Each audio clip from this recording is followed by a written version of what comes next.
Terraform state file is the most dangerous file in your entire infrastructure setup.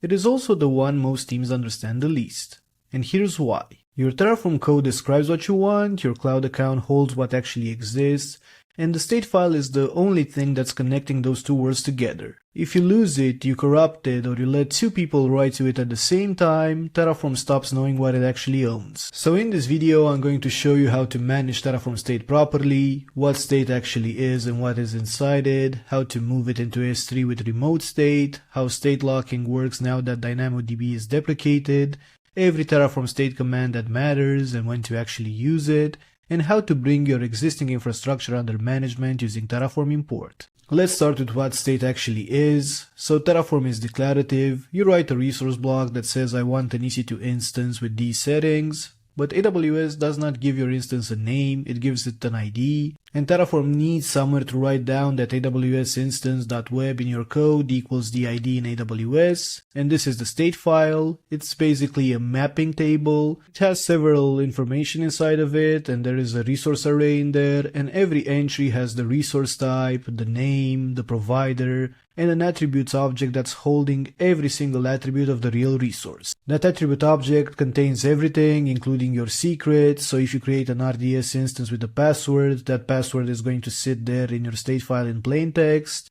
And the same happens for any generated private key, any API token, or any sensitive output. Terraform redacts sensitive values in the CLI output, but it does not redact them in the state. So rule number one when it comes to managing your Terraform state, so the state file is a secret, you should never commit it to Git, never put it in a public bucket, never paste it in a Slack thread when you are debugging. And here's where OpenTofu actually pulls ahead because it ships client-side state encryption built into the tool, and Terraform still relies on you encrypting it at rest in whatever backend you choose. This brings us to the backend, so by default, Terraform writes state to a local file called terraform.tfstate right in your working directory. It also keeps terraform.tfstate.backup, which is the previous version, and that is completely fine when you are learning on your own. But this will actually break the moment anything real happens. And there are three failure modes here. So one, this cannot be shared. Your colleague does not have that file, so when they run apply, Terraform sees an empty state and tries to build everything from scratch. Two, this does not survive your laptop, so your disk dies, the state dies, and now you have infrastructure running in AWS that nobody is tracking. 3, there is no locking, so two people, two applies, two different versions of the truth, and the last right will win. So the first real step in managing Terraform state is getting it off your machine and into remote state. So remote state means that Terraform reads and writes the state file from a shared backend instead of your local disk. There are several backends, S3, Azure Blob Storage, GCS, HCP Terraform, and others. But for this example, I'm going to use S3 because it's the most common and because the setup changed recently in a way that most tutorials have not caught up with. So right now in my configuration, I'm actually using local state. So if I run a terraform init, this is going to generate the .terraform directory locally in the log file right here. And now if I do an apply, this will create my EC2 instance, and you will see that the terraform.tfstate file has been generated right here. So let's say yes. And now if I go into the terraform.tfstate file, we are going to see a couple of parameters right here and the resources, and we can see we have the data source right here. So let's just collapse this one. And we can see here the AWS instance that we have created, and we can see all of its parameters right here in this file. Now let's configure the S3 bucket. So let's go to the terraform.tf file, and in here you can see that I have the backend S3 commented out. So let's uncomment it. And this has a couple of parameters, so bucket is actually the bucket name, key is actually the path to the state file inside the bucket, region is self-explanatory. We also have server-side encryption right here, so this is true. So we also have this use log file, which is equal to true, which means that locking is enabled, so no two concurrent operations can happen at the same time. So my bucket already exists, and we don't have to actually copy this terraform.tfstate inside of it. What we can do in order to migrate the state is run terraform init -migrate -state. And we can see here that Terraform is asking us a question. So it says that the pre-existing state was found while migrating the previous local backend. There is no existing state in the newly configured S3 backend. And it asks us, do you want to copy the state to the new S3 backend? So yes. And now if we go back to AWS, we can see here our object. We can see the terraform.tfstate file that was actually added in here by the terraform init migrate state command. And we can also open it, and we can see absolutely everything that we saw locally.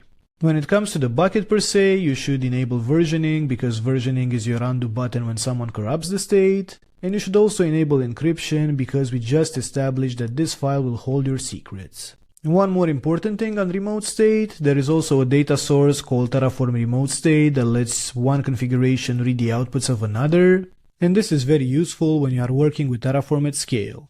Now let's talk a little bit about state locking, because this is the part that actually changed. The problem is pretty simple. If two people run apply at the same time, both read the same state, both write, and one of those writes will silently disappear. With state locking, Terraform prevents this by taking a lock before any operation that writes state. For years with the S3 bucket, that actually meant standing up a DynamoDB table with a lock ID partition key. You'd need an extra resource, extra IAM surface, extra bill, extra thing to bootstrap. As you saw in the example, that is over, so Terraform 1.10 introduced native S3 locking as an experimental feature, and in 1.11 it got GA while marking all the DynamoDB arguments as deprecated. There are two operational commands that you would need alongside the locking, so if a pipeline crashes mid-apply and leaves a stale lock behind, you clear it with the lock ID from the error message. So basically you need to run Terraform force unlock and the lock ID. You should do that only when you are absolutely certain there is no apply actually running, because force unlocking a live apply is how you get the exact corruption you were trying to prevent. And in CI pipelines, where jobs are queuing up back to back, you should set a timeout so the second job waits instead of failing. This is done by running terraform apply minus lock minus timeout equals the time you want it to actually timeout after. If you are migrating from DynamoDB, you can run both the DynamoDB table and the use log file equals true at the same time. Only after you've upgraded all of your configurations past 1.11, you can actually drop the DynamoDB argument and delete the table per se. Alright, let's now move to state commands. There are 6 subcommands under Terraform state, and I want to actually split them into 2 groups. The ones that read, which are actually safe, and the ones that write, which are, of course, not. So Terraform state list dumps every resource address Terraform is tracking. This is the first command I run whenever something looks wrong. You can pipe it through grep to filter, and note that module resources show up with their full path. The second command is Terraform state show, and this takes one of these addresses and prints every attribute Terraform has recorded for it. And this is how you actually find out what Terraform actually thinks the world looks like versus what you assume it looks like. Third, Terraform state pool. This downloads the raw state as JSON to your output, and you can use it in 2 ways: backing it up before you touch anything, and querying it with JQ, for example, when you need to answer questions across a big state file. Now the write command, so the first one is Terraform state MV. This actually renames a resource address without touching the real infrastructure. You rename the resource block in your code, and without this, Terraform would see a destroy or a create. The second one is Terraform state RM, and this tells Terraform to forget a resource. It does not delete anything in AWS, it just stops tracking it. You should use it when something was deleted manually, or when you are handing a resource off to a different configuration. There's a note here, so if you remove something from your state but leave it in your TF files, the next apply will try to create it again. And another important command is Terraform state push, so this uploads a local file over the remote one. This is a disaster recovery tool and nothing else. If you are reaching for it during normal work, something has gone wrong upstream. Right now, when you do MV and RM operations, you should not use the CLI at all. There are now declarative equivalents that live in your code, go through your code review, and run for everyone automatically. So to rename a resource, we can actually use the moved block. So we can have from here AWS instance.example. So let's save it for now. And 2, we can add a new name here and say AWS instance.this. And there is one more thing we need to change here, and that's the resource name. So this will be this from now on. And now if we run terraform apply, we will see that AWS instance.example has moved to AWS instance.this. So let's say yes. And after the change was done, we can actually remove the move block. Without the move block, if I do here example again and run terraform apply, we are going to see that Terraform will want to destroy the resource first and then recreate it. And let's make this bigger, and we can see that it wants to destroy a resource and it wants to add a new one.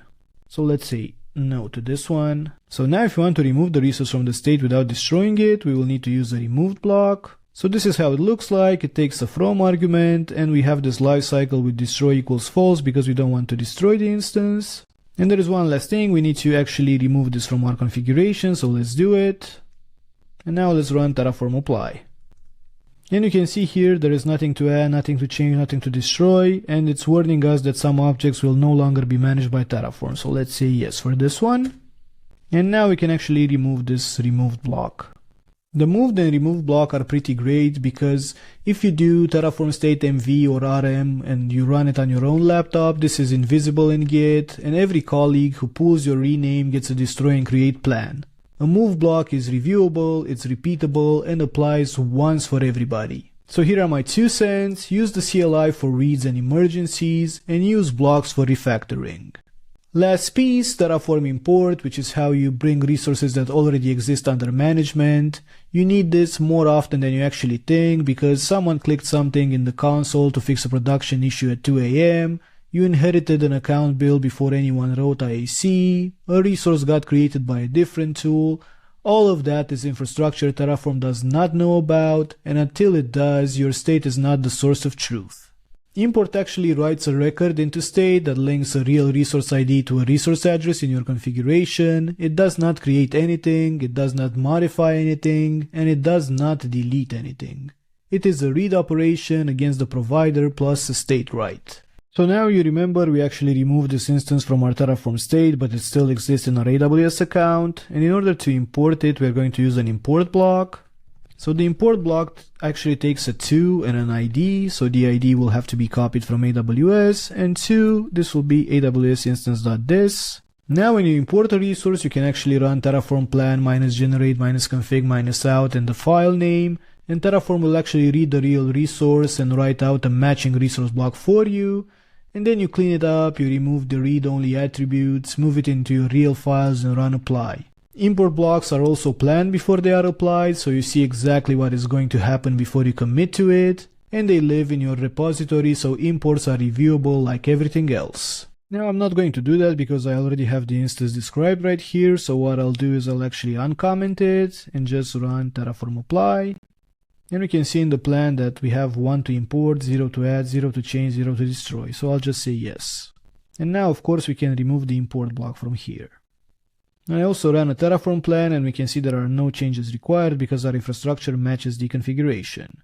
Now let's take a look at some best practices you need to take into consideration when it comes to working with state. So the first and most important thing is to split your state because one giant state file for everything means that every apply locks everything, plans will take minutes, and one mistake has a blast radius the size of your whole platform. The second thing that you should do is split by environment and by component. Networking should be separate from your database layer and separate from your applications. You should always enable versioning on the bucket before you need it and never after. You should also treat the state file as a secret because it is one. Never hand edit state JSON and push it back. And back up before every write operation. A note here, so if you are using an infrastructure orchestration platform, this can manage the state for you without you needing to configure any remote backend. I typically use Spacely for that, and I think it's the best choice when it comes to infrastructure orchestration. But you should take my opinion with a grain of salt because I was a Spaceshift employee in the past. So this is Terraform State Management end-to-end, what it is, how to get it into S3, how locking works now that DynamoDB is on its way out, the commands that matter, and how to import what you already have. If you found this useful, hit that like button, drop a comment with the worst state file incident you have survived. And if you want to go deeper on the IAC side, I have a full OpenTofu series on the channel and I'll link it in the video description. And that's it for this one, I'll see you in the next one.